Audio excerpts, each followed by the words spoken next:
Hi అందరికీ నమస్కారం. ఈరోజు నేను మీకోసం బ్రాడ్ పిట్ నటించిన ఒక అద్భుతమైన క్రైమ్ థ్రిల్లర్ సినిమాని తీసుకొచ్చాను. సినిమా చాలా బాగుంటుంది. ఇంతకీ సినిమా పేరు ఏంటంటే వుల్ఫ్స్. ఇక డైరెక్ట్ గా కథలోకి వెళ్లే ముందు మూవీ రికమెండేషన్స్ అంటే ఇష్టం ఉన్న వాళ్ళ కోసం నవీన్ బ్రో అని చెప్పేసి ఒక movie recommendation YouTube channel start చేశాను. లింక్ వచ్చేసి డిస్క్రిప్షన్ లో ఉంది. ఇంట్రెస్ట్ ఉన్న వాళ్ళు సబ్స్క్రైబ్ చేసుకుని బెల్ ఐకాన్ ప్రెస్ చేయండి. ఇంకా డైరెక్ట్ గా కథలోకి వెళ్తే ఈ సినిమా ఓపెనింగ్ న్యూయార్క్ సిటీలో ఉన్న ఒక పెద్ద హోటల్ చూపిస్తారు. అంతేకాకుండా హోటల్ రూమ్ లో ఉన్న మార్గరెట్ అని ఒక ఆవిడని చూపిస్తారు. ఆవిడ ఏంటంటే కంగారుగా హోటల్ రూమ్ లో ఉన్న ప్రతి ఒక్క విండోకున్న కర్టన్ క్లోజ్ చేసేస్తూ ఉంటుంది. ఎందుకు కంగారు పడుతుందా అని చూస్తే ఆ రూమ్ లో ఒక అతను చనిపోయి ఉంటాడు. దాంతో ఆవిడ కంగారు పడుతూ ఉంటుంది. అందులోనూ ఇప్పుడు తన రూమ్ లో ఒక కుర్రాడు చనిపోయి ఉన్నాడంటే మామూలు విషయం కాదు కదా. అందులో ఈ విషయం తన భర్తకు తెలిసినా, తన పిల్లలకు తెలిసినా, బయట ఉన్న జనాలకు తెలిసినా చాలా ప్రాబ్లం అయిపోతుందేమో అని చెప్పేసి ఆవిడ భయపడుతూ ఉంటుంది. అలా తను తెలిసిన వాళ్ళకి ఫోన్ చేద్దాం అనుకుంటుంది. కానీ అందులో ఒక నెంబర్ ఉంటుంది అనమాట. ఆ నెంబర్ కి ఫోన్ చేద్దాం వద్దా అని చెప్పేసి ఫోన్ చేస్తుంది. కాకపోతే ఆ నెంబర్ కలవదు. అలా కొంచెం సేపు గడిచిన తర్వాత మళ్ళీ అదే నెంబర్ నుంచి వాడికి కాల్ వస్తుంది అనమాట. వచ్చిన వెంటనే అవతల వ్యక్తి ఏమంటాడంటే నా నెంబర్ మీకు ఎవరు ఇచ్చారు అని చెప్పేసి అంటాడు. దాంతో ఇవిడు కూడా చెప్తుంది అనమాట, నేను డిస్ట్రిక్ట్ అటర్నీనండి, నేను పొలిటికల్ గా చాలా పెద్ద పేరున్నావండి, నేను ఒక రోజు ఒక పార్టీలోకి వెళ్ళినప్పుడు ఒక అతను మీ నెంబర్ నాకు ఇచ్చాడు, ఏదైనా ప్రాబ్లం వస్తే మాత్రం ఈ నెంబర్ కాల్ చేయమన్నాడు అని చెప్పేసి అంటంతో వెంటనే అవతల ఉన్న వ్యక్తి కూడా సరే నా నెంబర్ ఇచ్చాడు కదా, మీకు ఏదో ఒక కోడ్ వర్డ్ చెప్పుంటాడు కదా, ఆ కోడ్ ఏంటో చెప్పండి అని చెప్పేసి అంటంతో ఈవిడు కూడా సరే అని చెప్పేసి ఆ కోడ్ చెప్తుంది అనమాట. వెంటనే సరేనండి ఇప్పుడు మీరు ఎక్కడున్నారని చెప్పేసి అడ్రస్ కనుక్కుంటాడు. ఆ తర్వాత కాల్ చేసిన వ్యక్తి డైరెక్ట్ గా హోటల్ రూమ్ లోకి వచ్చేస్తాడు. వచ్చిన తర్వాత ఫస్ట్ తన ఏంటంటే లోపల ఉన్న శవాన్ని చూస్తాడు. చూసి ఇక్కడ ఉన్న వస్తువులు మీరేం టచ్ చేయలేదు కదా అని చెప్పేసి అంటాడు. అందులోను మార్గరెట్ కూడా ఏం టచ్ చేయలేదని చెప్పేసి అంటుంది. ఆ తర్వాత ఏం జరిగిందో చెప్పండి అని చెప్పేసి అంటంతో మార్గరెట్ కూడా జరిగింది చెప్తుంది అనమాట. క్రిస్మస్ కదండి, సరదాగా ఎంజాయ్ చేద్దాం అని చెప్పేసి హోటల్లో రూమ్ తీసుకున్నాను. అంతేకాకుండా కింద కుర్రోడు పరిచయం అయ్యాడు. వాడిని సరదాగా పైకి రమ్మన్నాను అంతే, వాడితో పెద్ద రిలేషన్ పెట్టుకుందాం అని ఏం కాదు, వాడేదో కుర్రోడు మంచి జోష్ మీద ఉన్నాడు, సరదాగా తనతో టైం స్పెండ్ చేస్తాడని చెప్పేసి పైకి రమ్మని చెప్పేసి అంటుంది. అంతేకాకుండా వాడేంటంటే బాగా మందు తాగి ఎగిరి పక్కన ఉన్న టేబుల్ మీద దూకాడండి. దాంతో దెబ్బ తగిలి కింద పడి చనిపోయాడు. ఉలుకు లేదు పలుకు లేదు, నాకు భయంగా ఉందని చెప్పేసి అంటంతో వెంటనే మనోడు ఏమంటాడంటే మీరేం కంగారు పడకండి, మీ బట్టలను సెదరేసుకోండి, నేను ఈ డెడ్ బాడీని మాయం చేసేస్తాను, నా పనే ఇదండి, పెద్ద వాళ్ళు ఏదైనా సమస్యలో ఇరుక్కుంటే మాత్రం వాళ్ళు నన్ను పిలుస్తూ ఉంటారు, మీరు టెన్షన్ పడమాకండి, ఇక్కడికి మీరు వచ్చిన విషయం ఎవరికైనా తెలుసా అని చెప్పి అడిగితే ఎవరికి తెలియదండి, సీక్రెట్ గా వచ్చానని చెప్పేసి అంటుంది. దాంతో మనోడు ఏమంటాడంటే మీరేం కంగారు పడకండి, హ్యాపీగా బట్టలు చదువుకుని ఇక్కడ నుంచి వెళ్ళిపోండి, నేను బాడీ సంగతి చూసుకుంటా అని చెప్పేసి వెళ్ళి నాడి చెక్ చేస్తే పాప మనోడు అక్కడే చనిపోయి ఉంటాడు అనమాట. ఆ తర్వాత అన్ని పనులు చేసుకుంటున్నప్పుడు సడన్ గా బయట ఎవరు డోర్ కొడతారు. వెంటనే ఇతను ఏమంటాడంటే రూమ్ సర్వీస్ వచ్చారేమో, అవసరం లేదని చెప్పేసి పంపించాయని చెప్పేసి అంటంతో మార్గరెట్ కూడా సరే అని చెప్పేసి అంటుంది. కాకపోతే అతను డోర్ ఓపెన్ చేసుకుని మరి లోపలికి వచ్చేస్తాడు. అతను ఎవరో కాదు, మన కథలో హీరో అనమాట. అందులోని ఇంతకు ముందు అతను కూడా హీరోనే, కాకపోతే సెకండ్ హీరో. ఇప్పుడు వచ్చింది ఫస్ట్ హీరో అనమాట. అంటే బ్రాడ్ పిట్ వచ్చేసి ఫస్ట్ హీరో, ఇంకొక అతను సెకండ్ హీరో అనమాట. వెంటనే ఫస్ట్ హీరో ఏమంటాడంటే చూడు నేను కూడా నీలాంటి వాడిని అని చెప్పేసి సెకండ్ హీరోతో చెప్తాడు. అంతేకాకుండా నన్ను పంపించింది ఈ హోటల్ ఓనర్ అని చెప్పేసి అంటంతో ఇద్దరు స్టన్ అయిపోతారు మిగిలిన వాళ్ళు. ఎందుకు పంపించాడంటే పైన ఉన్న సీసీ కెమెరాను చూపిస్తాడు. అంటే మార్గరెట్ ఉన్న రూమ్ లో సీసీ కెమెరా ఉందన్నమాట. అదే సమయంలో ఫస్ట్ హీరోకి ఆ హోటల్ ఓనర్ ఫోన్ చేస్తాడు. ఫోన్ చేసి పక్కనే ఉన్న మార్గరెట్ గారికి ఫోన్ ఇవ్వని చెప్పి అంటాడు. వెంటనే ఆవిడకి ఇస్తాడు అనమాట ఫోను. ఆ తర్వాత మార్గరెట్ పక్కకు వచ్చేసి హోటల్ ఓనర్ తో మాట్లాడుతుంది. చూడండి మేడం, మీరు ఉంటున్న ఆ రూమ్ కాస్ట్ దగ్గరగా 70 లక్షలు 80 లక్షలు ఉంటుందండి, మేము హోటల్ రూమ్ ఇస్తాము, కాకపోతే ఆ రూమ్ లో ఏదన్నా జరగరాంది జరిగితే మీలాంటి వాళ్ళకి చెడ్డ పేరు రాకూడదని చెప్పేసి కొంతమంది మనుషులు మేము అరేంజ్ చేసామండి. అందులోనూ ఏదో మిమ్మల్ని బెదిరిద్దామనో లేకపోతే వీడియో షూట్ చేసి దాన్ని బయటకు రిలీజ్ చేద్దామనో ఆ ఇంటెన్షన్ కాదండి. మీలాంటి వాళ్ళు మా హోటల్లో దిగిన తర్వాత ఏదైనా ప్రమాదం జరిగితే వాళ్ళు చనిపోవచ్చు, లేకపోతే వాళ్ళ వల్ల వేరే వాళ్ళకి ప్రమాదం జరగవచ్చు. అలాంటి జరిగినప్పుడు బయటకు తెలియకుండా ఉండడానికి కొంతమంది మనుషులు మేము పెట్టుకుంటాము. అందులో ఒక మనిషి ఇప్పుడు మీ రూమ్ లోకి వచ్చిన అతను. కాకపోతే మీరేంటంటే మీ రూమ్ లో కుర్రోడు చనిపోయినా కూడా వేరే అతను పిలుచుకున్నారు, ఆ విషయం నాకు తెలియదు, కాకపోతే ముందుగానే మా వాడికి చెప్పెట్టాను, అందుకని మీ సేఫ్టీ కోసమే తను వచ్చాడు తప్ప వేరే ఉద్దేశం లేదండి. కాబట్టి మీకు ఏదైతే సమస్య ఉందో అతనితో కంప్లీట్ చేయించేసుకోండి. అంతేకాకుండా మీ పక్కన ఇంకొక అతను ఉంది కదా, అతనితో కూడా చేయించేసుకోండి. సో ఓవరాల్ గా ఇద్దరితో ఆ పని కంప్లీట్ చేస్తే మీరు ప్రశాంతంగా ఉండొచ్చు అని చెప్పంటంతో మార్గరెట్ కూడా సరే అంటుంది. ఆ తర్వాత బయటకు వచ్చేసి వాళ్ళ బాస్ ఏదైతే చెప్పాడో అది మొత్తం స్పీకర్ లో పెట్టి వినిపిస్తుంది అనమాట. కానీ ఇది విన్న తర్వాత సెకండ్ హీరో నేను చేయనని చెప్పేసి అంటాడు. నా వల్ల కాదండి, చేస్తే ఒక్కడిని చేస్తాను, ఇద్దరితో చేయడం అంటే నా వల్ల కాదని చెప్పేసి అంటంతో మార్గరెట్ ఏమంటుందంటే చూడు నేను డిస్ట్రిక్ట్ అటర్నీని, నేను చాలా పెద్ద పదవిలో ఉన్నాను, నా పరువు పోతుందని చెప్పేసి అంటుంది. అందులోనూ మీ ఇద్దరు కలిసి చేయాలి, ఎందుకంటే పైన సీసీ కెమెరాలో రికార్డ్ అయింది కదా, దానివల్ల చాలా ప్రాబ్లం అవుతుందని చెప్పేసి అంటంతో సెకండ్ హీరో కూడా సరే అని చెప్పేసి ఒప్పుకుంటాడు. అందులో ఇప్పుడు ఫస్ట్ హీరోకి మొత్తం తెలియదు కదా ఏం జరిగిందో చెప్పు అతను కూడా అని చెప్పేసి అంటంతో మార్గరెట్ చెప్తుంది అనమాట. ఇలాగ ఒక కుర్రోడు కింద పరిచయం అయ్యాడు, వాడిని పైకి తీసుకొచ్చాను, కాకపోతే మత్తు మందు ఎక్కువ తీసుకోవడం వల్ల డోస్ ఎక్కువైపోయి వాడు చనిపోయాడని చెప్పేసి అనడంతో సెకండ్ హీరోకి మైండ్ బ్లాక్ అయిపోతుంది. ఈ విషయం నాకు చెప్పలేదు కదండి మీరు అని చెప్పేసి, లేదు లేదు సీసీ కెమెరాలో రికార్డ్ అయింది కదా ఇంకా దాచిపెట్టడం ఎందుకని చెప్పేసి జరిగింది మొత్తం చెప్తున్నానని చెప్పి అనడంతో సెకండ్ హీరో కూడా అవునా అని చెప్పేసి అంటాడు. ఆ తర్వాత ఇద్దరు హీరోలు ఏమంటారంటే సరేనండి జరిగిందో జరిగిపోయింది, మీరేం కంగారు పడకండి, మీరు చక్కగా బట్టలు గెట్టలు తీసేసుకొని సదిరేసుకొని మీ ఇంటికి మీరు వెళ్ళిపోండి ప్రశాంతంగా, రేపు పొద్దున మీ జాబ్ కోసం మీరు వెళ్ళిపోండి, ఇదేం పట్టించుకోమాకండి అని చెప్పేసి అంటంతో ఆవిడ కూడా సరే అని చెప్పేసి అక్కడ నుంచి బట్టలు తీసుకుని వెళ్ళిపోతుంది. ఆ తర్వాత సెకండ్ హీరో ఏం చేస్తారంటే డెడ్ బాడీ దగ్గర కూర్చొని పనులన్నీ చేసుకుంటూ ఉంటాడు. కాకపోతే ఫస్ట్ హీరో మాత్రం ప్రశాంతంగా కూర్చొని కోక్ తాగుతూ ఉంటాడు. దాంతో సెకండ్ హీరో కోపం వచ్చేస్తుంది, ఏమయ్యా మన ఇద్దరం కలిసి పని చేద్దాం అనుకున్నాం కదా, నువ్వేమో అక్కడ కూర్చొని కథలు పడుతున్నావు ఏంటని చెప్పేసి అంటంతో ఫస్ట్ హీరో ఏమంటాడంటే చూడు ఆ మార్గరెట్ అనే ఆవిడ నిన్ను పిలుచుకుంది ఎందుకు, నువ్వు డెడ్ బాడీని తీయడానికి, ఈ హోటల్ ఓనర్ నన్ను పిలిచాడు ఎందుకు, నువ్వు డెడ్ బాడీని తీసేసిన తర్వాత హోటల్ రూమ్ మొత్తం క్లీన్ చేసి పర్ఫెక్ట్ గా సెట్ చేసి నేను ఇక్కడ నుంచి వెళ్ళిపోవడానికి, అంతే తప్ప నీ పని నేను చేయడానికి కాదని చెప్పేసి అంటంతో సెకండ్ హీరోకి కోపం వచ్చేస్తుంది. అంతేకాకుండా సెకండ్ హీరో ఏమంటాడంటే నువ్వు వస్తే కొంచెం పని ఫాస్ట్ గా అవుతుంది కదా అని చెప్పేసి అంటంతో ఫస్ట్ హీరో ఏమంటాడంటే అంటే నేను లేకుండా నువ్వు పని చేయలేవు అనమాట, అంటే ఒక్కడివి ఏమి చేయలేవు అనమాట అని చెప్పేసి అంటంతో సెకండ్ హీరో కోపం వచ్చేస్తుంది. వచ్చి తన పని తాను చేసుకుంటూ ఉంటాడు. అదే సమయంలో ఫస్ట్ హీరోకి ఏంటంటే దూరంగా ఒక బ్యాగ్ కనిపిస్తుంది. వెంటనే వెళ్ళి చూస్తే అందులో మత్తు పదార్థాలు ఉంటాయి. అంతేకాకుండా సెకండ్ హీరో కూడా పిలుస్తారనమాట. పిలిచిన తర్వాత చూసి మనోడు కూడా షాక్ అయిపోతాడు.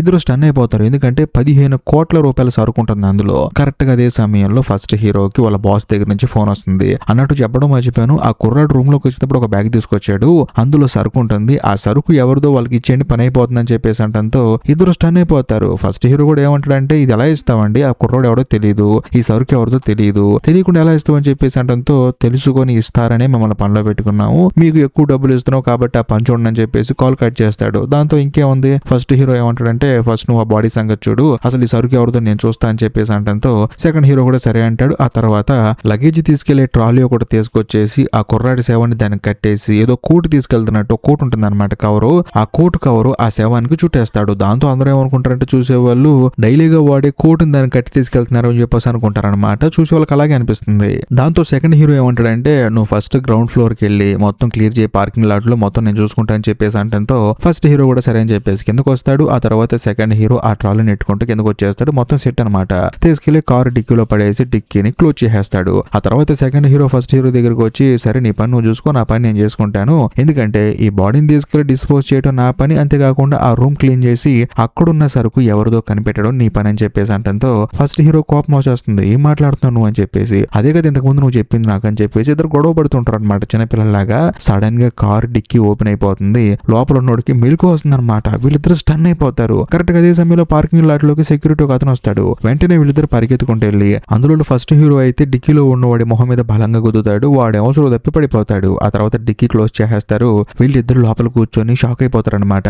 ఎందుకంటే చనిపోయాడు అనుకున్నవాడు మళ్ళీ బతికాడు. అందులో ఇప్పుడు వీళ్ళ మొహాలు కూడా చూశాడు. ఒకవేళ వీళ్ళకి ఏంటంటే వాడి వల్ల ఏదైనా ప్రాబ్లం ఉందని చెప్పేసి ఆలోచించుకుంటారు. అందులోనూ ఇద్దరికి ఒక ఐడియా వస్తుంది అనమాట. అదేంటంటే ఇప్పుడు వీళ్ళ దగ్గర ఉన్న ఆ 15 కోట్ల రూపాయలు విలువ చేసే సరుకుని ఎవరిదో వాళ్ళకి ఇచ్చేయాలి. అందులోని ఇప్పుడు ఈ బ్యాగ్ ఈడే తెచ్చాడు కాబట్టి వీడికి తెలుస్తుంది ఆ సరుకు ఎవరికి ఇవ్వాలో అని చెప్పేసి. సో వాడిని క్లియర్ గా ఎంక్వైరీ చేస్తే ఎవరికి ఎలా తెలిసిపోతుంది కదా అని చెప్పేసి ఇద్దరు అనుకుంటారు. అంతేకాకుండా ఇప్పుడు మనోడేంటి కాస్త మత్తు పదార్థాలు తీసుకుని మైకంలో ఉన్నాడు. కాసేపు తర్వాత మెలకు వచ్చింది వాడికి. సో ఇప్పుడు వాడికి అర్జెంట్ గా ట్రీట్మెంట్ ఇప్పించి వాడిని పూర్తిగా నయం చేసి అంటే ఆ మత్తులోంచి బయటికి తీసుకొచ్చి ఎంక్వైరీ చేయాలి కాబట్టి డాక్టర్ దగ్గర తీసుకెళ్ళాలి. సో దాంతో సెకండ్ హీరో ఏంటంటే నాకు తెలిసిన డాక్టర్ ఉన్నారు వెళ్దాం అని చెప్పేసి అంటాడు. ఫస్ట్ హీరో ఏమంటాడంటే నాకు తెలిసిన డాక్టర్ గారు ఉన్నారు వెళ్దాం అని చెప్పేసి అంటంతో ఇద్దరు కాసేపు గొడవ పడతారు. దాంతో ఫస్ట్ హీరో ఏమంటాడంటే నీకు తెలిసిన డాక్టర్ ఎక్కడ ఉంటారు అని చెప్పి అడిగితే ఒక అడ్రస్ చెప్తాడు అనమాట. ఆ అడ్రస్ వినంగానే ఫస్ట్ హీరోకి డౌట్ వస్తుంది. వెంటనే లేడీ డాక్టర్ పేరు చెప్తాడు. ఆవిడేనని చెప్పేసి అంటంతో ఆవిడని చెప్పేసి అంటాడు. సో వీళ్ళిద్దరు ఇప్పుడు దాకా కొట్టుకుంది ఒకే డాక్టర్ దగ్గరికి వెళ్ళడానికి అనమాట.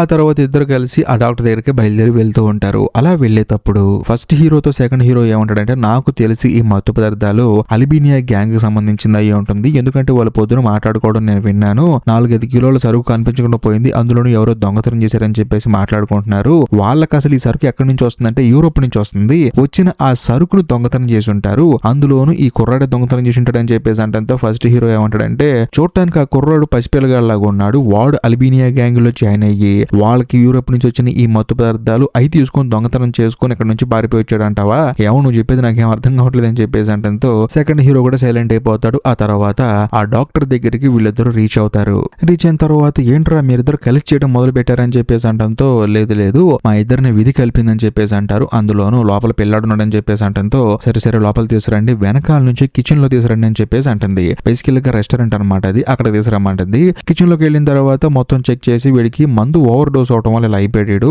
ఆ మత్తు పదార్థాల వల్ల ఇలా చేస్తున్నాడు వీడు, మీరేం కంగారు పడకండి, నేను ఇంజెక్షన్ చేస్తాను, కాకపోతే వీడికి వేరే మెడిసిన్ ఒకటి ఇవ్వాలి, అది కొంచెం సేపటి తర్వాత కొనుక్కరావాలి మీరు అని చెప్పేసి అంటంతో వీళ్ళిద్దరు వచ్చేసి బయట రెస్టారెంట్ లో కూర్చుంటారనమాట. ఇద్దరు ఆలోచించుకుంటూ ఉంటారు ఏం చేద్దాము అని చెప్పేసి. కానీ సడన్ గా అదే సమయంలో ఆ కుర్రోడు మాత్రం బయటికి పరిగెడుతూ ఉంటాడు. ఎందుకంటే వాడు వీళ్ళిద్దరు తనని కిడ్నాప్ చేశారని చెప్పేసి అనుకుంటూ ఉన్నాడు అనమాట. అందుకని పరిగెడుతూ ఉంటాడు. దాంతో లేడీ డాక్టర్ వచ్చేసి వాడిని పట్టుకోండి అని చెప్పేసి అంటంతో పాపం కష్టపడి చేజింగ్ చేసి వీళ్ళిద్దరూ ఆడిని ఎలాగోలా పట్టుకొని తీసుకొస్తారు. కాకపోతే ఆ లేడీ డాక్టర్ ఏమంటుందంటే, చూడండి బాబు, నేను చెప్పాను కదా ఒక మెడిసిన్, అది కొనుక్కొని వాడికి ఇస్తే సరిపోతుంది, మీరు ఇక్కడికి రావాల్సిన అవసరం లేదని చెప్పేసి అంటంతో చేసేదేం లేక వాడిని కారులో కూర్చోబెట్టుకుని ఇద్దరు ఆలోచిస్తూ ఉంటారు వాడిని ఎక్కడికి తీసుకెళ్దాము అని చెప్పేసి. ఫస్ట్ హీరో ఏమో సెకండ్ హీరో ఇంటికి అని చెప్పేసి అంటాడు, సెకండ్ హీరో ఏమో ఫస్ట్ హీరో ఇంటికి తీసుకెళ్ళని చెప్పేసి అంటాడు. సో వాళ్ళిద్దరు ఏమంటారంటే మీ ఇంటికి తీసుకెళ్ళు అని చెప్పేసి చిన్నపిల్లల్లో గొడవాడుకుంటూ ఉంటారు. కానీ చివరికి ఊరికి దూరంగా ఉన్న ఒక హోటల్లో రూమ్ తీసుకుని ఆ రూమ్ లో మనోడిని కూర్చోబెడతారు. కూర్చోబెట్టి ఫస్ట్ మంచిగా అడుగుతారనమాట. మనోడు ఏంటంటే ఓవర్ యాక్టింగ్ చేస్తాడు, నాకేం తెలుసండి నేను చిన్నపిల్లానండి అని చెప్పేసి అంటూ ఉంటే ఇద్దరు కోపం వచ్చేసి చెప్పకపోతే మామూలు కూడా అని చెప్పేసి చంపేస్తామని చెప్పేసి బెదిరిస్తారు. దాంతో పాపం ఆ కుర్రోడు కూడా జరిగింది చెప్తాడు అనమాట. తన ఫ్రెండ్ డిమిట్రీ అని చెప్పేసి ఒకడు ఉన్నాడంట. వాడేంటంటే బార్ లో అటెండర్ గా పనిచేస్తూ ఉంటాడు. బేసికల్ గా ఈ సరుకు ఒక లెబనాన్ గ్యాంగ్ ఇవ్వమని చెప్పేసి ఎవరో చెప్పారంటే అది వాడి డీల్ అనమాట. వాడేంటంటే కరెక్ట్ గా ఈ సరుకుని లెబనాన్ గ్యాంగ్ ఇద్దాం అనుకునే సమయానికి వాళ్ళ అమ్మగారు చనిపోయారంట. అందుకని ఈ సరుకుని లెబనాన్ గ్యాంగ్ ఇవ్వమని చెప్పేసి సరుకు మనోడు చేతిలో పెట్టి వాళ్ళ అమ్మగారి శవం దగ్గరికి ఆ కుర్రోడు వెళ్ళిపోయాడంట. అందుకని మనోడు ఈ సరుకు తీసుకొని అలా రోడ్డు మీద సరదాగా వస్తున్నప్పుడు ఎవరో ఇద్దరు అమ్మాయిలు పరిచయం అయ్యారంట. వాళ్ళతో సరదాగా మాట్లాడుకుంటూ హోటల్ దగ్గర ఆగాడంట. అదే హోటల్లో మార్గరెట్ ఉంది కదా, ఆవిడికి పరిచయం అయిపోయి మనోడు సరదాగా పైకి వెళ్ళినారా మందు ఇప్పిస్తానని చెప్పేసి అంటంతో మనోడు కూడా మందు కక్కుర్తు పడి పైకి వెళ్ళాడు తప్ప వేరే ఉద్దేశం లేదంట. ఆ తర్వాత ఏం జరిగిందో నాకు తెలియసారని చెప్పేసి అంటంతో ఇద్దరు హీరోలకు అర్థమైపోయింది. సో వెంటనే ఫస్ట్ హీరో ఏమంటాడంటే, సరే ఇదంతా బాగానే ఉంది, లెబనాన్ గ్యాంగ్ కి ఈ సరుకు మనం సరఫరా చేయాలి కదా, అంటే నువ్వు చేయాలి కదా, మరి ఏ టైంకి ఎక్కడ లొకేషన్ అని చెప్పేసి అంటంతో అప్పుడు ఆ కుర్రోడు ఏమంటాడంటే, మా డిమిట్రీ గడు బార్ అటెండర్ గా పనిచేస్తున్నాడు కదండి, అదే బార్ లో వాడి పేజర్ ఉంటుందండి, ఆ పేజర్ కి లొకేషన్ వస్తుంది, ఎక్కడ దానిలో వస్తుంది, అది చూసుకుని మనం వెళ్ళాలని చెప్పేసి అంటంతో అంతేనా, సర్లే మనం కలిసి వెళ్దాం అని చెప్పేసి ఆ కుర్రాన్ని కారులో కూర్చోబెట్టుకొని వీళ్ళు ఆ బార్ కి బయలుదేరతారు. కొంత సమయం తర్వాత ఆ బార్ కి రీచ్ అవుతారు. కాకపోతే కుర్రాన్ని వెళ్ళి తీసుకొని రమ్మంటారు పేజరు. కానీ వీళ్ళిద్దరికి ఏంటంటే డౌట్ వస్తుంది అనమాట, ఒకవేళ వీడు పేజర్ తీసుకొని పారిపోతే అని చెప్పేసి. అందులోనూ ఆ బార్ దగ్గర ఒక అతను చూసి వీళ్ళిద్దరు భయపడిపోతుంటారు అనమాట. ఎందుకంటే వీళ్ళిద్దరు ఇంతకు ముందు ఒక అతని దగ్గర పనిచేశారు, అతనే అనమాట, అతను ఓల్డ్ బాస్ అని చెప్పి అనుకుందాము. ఆ ఓల్డ్ బాస్ దగ్గర వీళ్ళిద్దరు పనిచేశారు, ఒకరికి తెలియకుండా ఒకరు పనిచేశారు. కానీ ఏదో వాళ్ళకి సమస్య ఉండటం వల్ల అతని దగ్గర మానేసి వచ్చేసారు. సో మరీ ముఖ్యంగా ఆ ఓల్డ్ బాస్ కూతురు పెళ్లి లోపల జరుగుతుంది అనమాట. మేము గనక లోపలికి వస్తే ప్రాబ్లం అవుతుందని చెప్పేసి ఆ కుర్రోని వెళ్ళమంటారు. సో కుర్రోని పట్టుకున్నా కూడా ప్రాబ్లం అవుతుందని చెప్పేసి మెల్లగా లోపలికి వెళ్ళి ఎవరికి తెలియకుండా దాక్కొని చూస్తూ ఉంటారు. అదే సమయంలో ఆ కుర్రోడు కూడా పేజర్ అక్కడ ఉందని చెప్పేసి అంటూ ఉంటాడు. కాకపోతే అక్కడ ఉన్న వెయిటర్ కి ఏంటంటే పేజర్ అని సరిగా తెలియక డ్రింక్ ఇస్తాడు తాగమని చెప్పేసి. దాంతో కుర్రోడికి చిరాకు వచ్చేసి నేను తీసుకుంటా అని చెప్పేసి ఎక్కి తీసుకుంటాడు. తీసుకొని బయటకు వస్తున్నప్పుడు ఏంట్రా దొంగతనం చేసావని చెప్పేసి అక్కడున్న సెక్యూరిటీ పట్టుకొని ఆ కుర్రాన్ని బ్యాక్ డోర్ కి తీసుకెళ్తుంటారు అనమాట. ఎందుకంటే ఏదో దొంగతనం చేశాడు, ఇక్కడ ఇన్వెస్టిగేట్ చేస్తే అందరూ డిస్టర్బ్ అవుతారని చెప్పేసి బ్యాక్ డోర్ నుంచి తీసుకెళ్తాడు. మరోవైపు ఇద్దరు హీరోలు ఏం చేస్తారంటే ఆ కుర్రోడు కోసం వెళ్తున్నప్పుడు సడన్ గా అక్కడ ఉన్న మగాళ్ళందరినీ పిలిచి డాన్స్ చేయమంటారు. వాళ్ళు ఏంటంటే తప్పించుకుందాం చూసినా సరే వీళ్ళు మాత్రం బలవంతంగా లాక్కెళ్ళి వాళ్ళని కూడా డాన్స్ లో ఇన్వాల్వ్ చేస్తారు. అరేబియన్ వెడ్డింగ్ అనమాట. కాకపోతే ఆ ఓల్డ్ బాస్ కాస్త వీళ్ళిద్దరిని చూస్తాడు. చూసిన తర్వాత తన మేనేజర్ చెప్తాడు, వీళ్ళిద్దరు చాలా డేంజర్ గలరా, ఒకప్పుడు మన దగ్గర పని చేశారు, ఇప్పుడు ఇక్కడికి వచ్చారు అంటే ఖచ్చితంగా వీళ్ళని చంపడానికే వచ్చి ఉంటారు, కాబట్టి వాళ్ళ సంగతి చూడండి అని చెప్పేసి అంటంతో అందరూ ఇద్దరు హీరోల దగ్గరకు వస్తూ ఉంటారు. సడన్ గా ఇద్దరు హీరోలు ఏం చేస్తారంటే ఒకళ్ళకి ఒకళ్ళు గన్ను గురి పెట్టుకుంటారు. మేము వచ్చింది నేను చంపడానికి కాదు, మా ఇద్దరు సంగతి మేము తేలడానికి వచ్చామని చెప్పేసి బిల్డప్ ఇస్తూ ఉంటారు అనమాట. దాంతో ఓల్డ్ బాస్ కూడా సరే వీళ్ళు ఒకళ్ళొకళ్ళు చంపుకోవడానికి వచ్చారని చెప్పేసి దయచేసి నా కూతురు పెళ్లి చెడగొట్టమాకంటారు, ఇక్కడ పెళ్లి జరుగుతుందని చెప్పేసి అంటంతో ఇద్దరు గన్నులు పక్కన పెడేస్తారు. అదే సమయంలో సెకండ్ హీరో ఏమంటాడంటే, నేను మీ కూతురు పెళ్లికే వచ్చానండి, కాకపోతే వీడు కనిపించేసరికి వీడి మీద నాకు కోపం వచ్చేసింది, అందుకే గన్ను గురి పెట్టాను, వీడు నన్ను చాలా ఇబ్బంది పెట్టాడని చెప్పేసి బిల్డప్ ఇస్తూ ఉంటాడు. సరే సార్ నేను వచ్చిన పని అయిపోయింది వెళ్ళిపోతానని చెప్పేసి అక్కడి నుంచి వెళ్ళిపోతాడు. ఆ తర్వాత ఫస్ట్ హీరో కూడా సర్లే నేను ఇక్కడికి వచ్చింది ఊరకనే వచ్చాను, నేను వేరే పని మీద వచ్చాను అంతే తప్ప నీ కూతురు పెళ్లి కోసం అయితే కాదని చెప్పేసి తాను కూడా అక్కడి నుంచి వెళ్ళిపోతాడు. కానీ వీళ్ళిద్దరు చేసే బుర్ర తక్కువ పని ఏంటంటే వెళ్ళేటప్పుడు వాళ్ళ దగ్గర ఉన్న గన్నులు తీసి అక్కడ పెట్టేసి వెళ్ళిపోతారు. అప్పుడు ఆ ఓల్డ్ బాస్ మేనేజర్ కి ఏంటంటే డౌట్ వస్తుంది అనమాట, వీళ్ళిద్దరు కంత్రిగాళ్ళు, ఒకళ్ళతో ఒకళ్ళకి సంబంధం లేదని చెప్తూ ఉన్నారు, కానీ వీళ్ళిద్దరు తీసుకొచ్చుకున్న గన్నులు ఎక్కడ పెట్టేసి వెళ్ళిపోయేంత అర్జెంట్ పని వచ్చింది, మొత్తానికి వీళ్ళిద్దరు కలిసి ఏదో పని చేస్తున్నారని చెప్పేసి వీళ్ళ మీద అన్నోడికి డౌట్ మొదలైపోతుంది. ఆ తర్వాత వాళ్ళిద్దరిని ఫాలో చేస్తూ ఉంటాడు. అయినా సరే వాళ్ళిద్దరు మాత్రం చాలా తెలివిగా వాడికి కనిపించకుండా వాళ్ళ కారు దగ్గరకు వచ్చేస్తారు. వచ్చి చూస్తే ఆ కారు దగ్గర ఆ కుర్రోడు ఉంటాడు. వాడు కూడా ఏంటంటే సెక్యూరిటీ నుంచి తప్పించుకొని వచ్చాడు. అంతేకాకుండా ఇద్దరు హీరోలతో ఏమంటాడంటే నేను తప్పించుకొని పారిపోతా అనుకున్నారా, అలాంటిది ఏం చేయనని చెప్పేసి అంటాడు. దాంతో వాళ్ళిద్దరు ఏం చేస్తారంటే ఆ కుర్రాన్ని తీసుకొని ఒక రెస్టారెంట్ కి వెళ్తారు. వెళ్ళిన తర్వాత చక్కగా వాడికి భోజనం పెట్టిస్తారు. అడుగుతారనమాట పేజర్ కి మెసేజ్ వచ్చిందా లొకేషన్ అని చెప్పేసి అంటంతో ఇంకా రాలేదు, ఇంకా టైం ఉంది కదా అని చెప్పేసి అంటాడు. ఆ తర్వాత హీరో ఏమంటాడంటే సరే ఎంతకి ఇదంతా బానే ఉంది కానీ డిమిట్రీ గాడు ఏమైనా కాల్ చేశాడు నీకు అని చెప్పేసి అంటంతో లేదు నేను కూడా ట్రై చేస్తున్నాను కాంటాక్ట్ అవ్వట్లేదు అని చెప్పేసి అంటంతో హీరో ఆలోచిస్తూ ఉంటాడు. ఆ తర్వాత ఈ కుర్రాడు ఏంటంటే వాష్రూమ్ కి వెళ్తాడు అనమాట. వెళ్ళిన తర్వాత ఇద్దరు డిస్కస్ చేసుకుంటారు. నాకు తెలిసినంత వరకు ఆ డిమిట్రీ గాడు అల్బీనియన్ గ్యాంగ్ దగ్గర నుంచి ఈ మత్తు పదార్థాలు దొంగతనం చేసి లెబనాన్ గ్యాంగ్ కి అమ్మేయడానికి చూస్తున్నాడు. కాకపోతే ఇప్పుడు వాడు వెళ్తే ప్రాబ్లం అవుతుందని చెప్పేసి వాళ్ళ ఫ్రెండ్ గారిని ఇరికించాడు. కానీ ఆ అల్బీనియన్ గ్యాంగ్ ఖచ్చితంగా డిమిట్రీ గారిని చంపేసి ఉంటారు. అందులోనూ ఈ లెబనాన్ గ్యాంగ్ కూడా ఖచ్చితంగా ఈ కుర్రాన్ని చంపేస్తారు. నాకు తెలిసినంత వరకు మనం వెళ్ళకుండా ఉంటేనే బెటర్ అని చెప్పేసి అనుకుంటూ ఉంటారు. ఎందుకంటే వాళ్ళు వీడిని చంపేస్తారు అని తెలిసిన తర్వాత వీళ్ళు వెళ్ళారనుకోండి, వీళ్ళు ఇందులో ఇన్వాల్వ్ అయ్యారని చెప్పేసి వేరే వాళ్ళు వీళ్ళని చంపేస్తారు. అందులో ఈ కుర్రోడు బతికుండడం కూడా ఇద్దరు హీరోలకు అంత మంచిది కాదనమాట. ఎందుకంటే వీళ్ళిద్దరు అలాంటి పనులు చేస్తారని చెప్పేసి ఆ కుర్రాడు చూశాడు కాబట్టి వీళ్ళు కూడా ఏంటంటే వీళ్ళ గురించి ఎక్కడ బయట చెప్తారా అని చెప్పేసి ఆలోచిస్తూ ఉంటాడు అనమాట. కరెక్ట్ గా అదే సమయంలో అక్కడికి ఆ కుర్రాడు వస్తాడు. వచ్చిన తర్వాత పేజర్ కి మెసేజ్ వచ్చింది, లొకేషన్ ఎక్కడో తెలిసిందని చెప్పేసి అంటంతో సరే పదా అని చెప్పేసి అందరూ బయలుదేరి వెళ్తారు. వెళ్ళి చూస్తే అదొక గోడౌన్ అనమాట. అక్కడికి వెళ్ళిన తర్వాత ఆ కుర్రాన్ని పంపిస్తారు, వెళ్ళిచ్చేసిరా పో అని చెప్పేసి. వీళ్ళిద్దరేమో కారులో కూర్చొని ఆలోచిస్తూ ఉంటారు వీళ్ళు ఈ కుర్రాన్ని చంపేస్తారా లేదా అని చెప్పేసి. కరెక్ట్ గా అదే సమయంలో గోడౌన్ దగ్గరికి ఒక 4 కార్లు వస్తాయి అనమాట. అప్పుడు వీళ్ళకి అర్థం అవుతుంది అల్బీనియన్ గ్యాంగే వాళ్ళని చెప్పేసి. ఎందుకంటే వాళ్ళ దగ్గర ఉన్న ఆ సరుకులో వాళ్ళు జీపీఎస్ ట్రాకర్ పెట్టారనమాట. సో దాంతో వాళ్ళు ఏంటంటే లొకేషన్ ట్రాక్ చేసుకుంటూ వచ్చారు.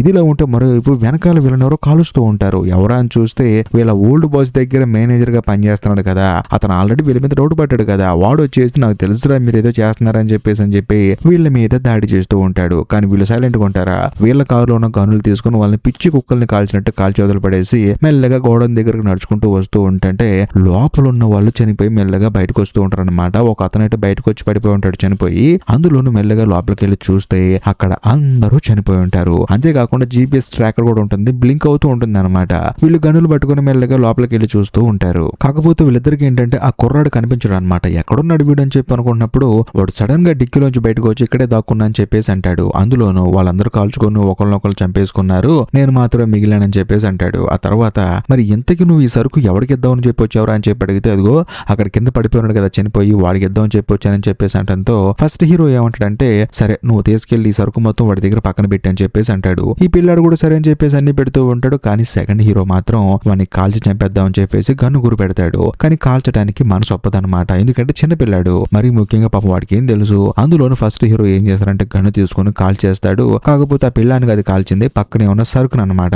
ఎందుకంటే కాల్పుల్లో ఒకరికొకరికి బుల్లెట్లు తగిలాయి, సరుకు కూడా కింద పడిపోయిందని చెప్పేసి పోలీసులు నమ్ముతారని చెప్పేసి ఆ తర్వాత ఇద్దరు కలిసి ఆ పిల్లాన్ని తీసుకుని బయటకు వచ్చేస్తారు. వచ్చిన తర్వాత ఆ కుర్రాన్ని వాళ్ళ దగ్గర డ్రాప్ చేస్తారు. డ్రాప్ చేసిన తర్వాత ఒరే మీ నాన్నగారు బయటకు రమ్మని చెప్పరా అని చెప్పేసి అంటంతో ఎందుకండి అని చెప్పేసి అంటాడు. లేదురా నువ్వు ఫ్యూచర్ లో మా గురించి పోలీసులకు చెప్పినా సరే మీ అమ్మని మీ నాన్నని ఏదో ఒకటి చేస్తావు అని చెప్పేసి నీకు భయం ఉండాలి కదా, అది గనక లేకపోతే నీకు ఎవరు డబ్బులు ఇచ్చినా సరే మా గురించి చెప్పేస్తావు, నేను ఏదో ఒకటి చేసే ఉద్దేశం మాకైతే లేదు, కానీ నీకైతే పుట్టొచ్చు కదా మమ్మల్ని ఏదో ఒకటి చేయాలని చెప్పేసి. కాబట్టి మీ అమ్మ నాన్న మాకు తెలిసిపోయారనుకో ఖచ్చితంగా నువ్వు ఓవర్ యాక్టింగ్ చేస్తూ మేము వాళ్ళ సంగతి చూసుకుంటాం అని చెప్పేసి దయచేసి మీ నాన్నగారిని బయటికి రమ్మని చెప్పేసి అని చెప్పంటంతో వాళ్ళ నాన్నగారు కూడా బయటకు వస్తాడు. వచ్చిన తర్వాత వీళ్ళిద్దరిని లోపలికి రమ్మంటాడు. వీళ్ళు ఏంటంటే డైరెక్ట్ గా చెప్పేస్తారనమాట, చూడు నువ్వు గాని నీ కొడుకు గాని మా ఇద్దరు గురించి బయట చెప్తే మాత్రం మీకు నెక్స్ట్ బర్త్డే ఉండదని చెప్పేసి నవ్వుతూ వార్నింగ్ ఇచ్చేసి అక్కడ నుంచి బయటకు వచ్చేస్తారు. ఆ తర్వాత తెల్లారుతుంది అనమాట. సర్లే తెల్లారింది కదా ప్రశాంతంగా కాఫీ తాగుదాం అని చెప్పేసి ఒక రెస్టారెంట్ కి వెళ్తారు. వెళ్ళిన తర్వాత ఫస్ట్ హీరో అడుగుతాడు అనమాట సెకండ్ హీరో, నువ్వు ఇక్కడికే వస్తావు అని చెప్పి అడిగితే